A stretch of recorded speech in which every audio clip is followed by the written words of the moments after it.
malakas ang Arroyo River. Siyempre naman, kaya umabot ang Arroyo University ng 75 taon.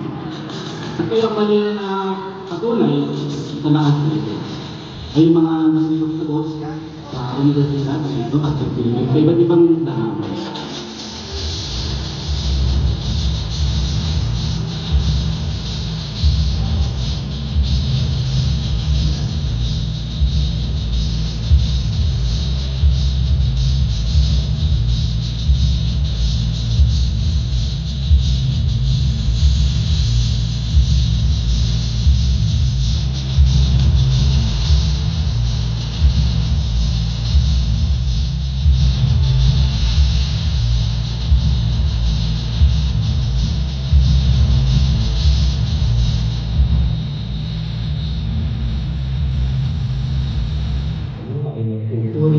Salamat sapagkat sa pamamagitan ng education, naging maayos ang ating buhay.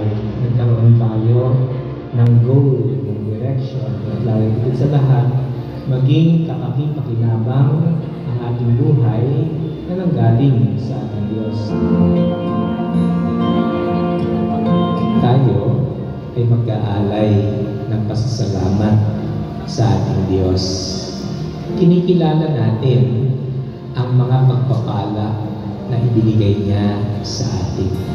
Ano man ang iyong antas, ikaw ay mayroong pwedeng ibahagi sa buhay na ito. Sumainyo ang Panginoon at sumainyo rin. Pagpalain kayo ng makapangyarihang Diyos, Ama, Anak, at Espiritu Santo. Amen. Tapos ng ating pagdiriwang, humayo may taglay ang pag-ibig ng Kristo. Salamat sa Diyos.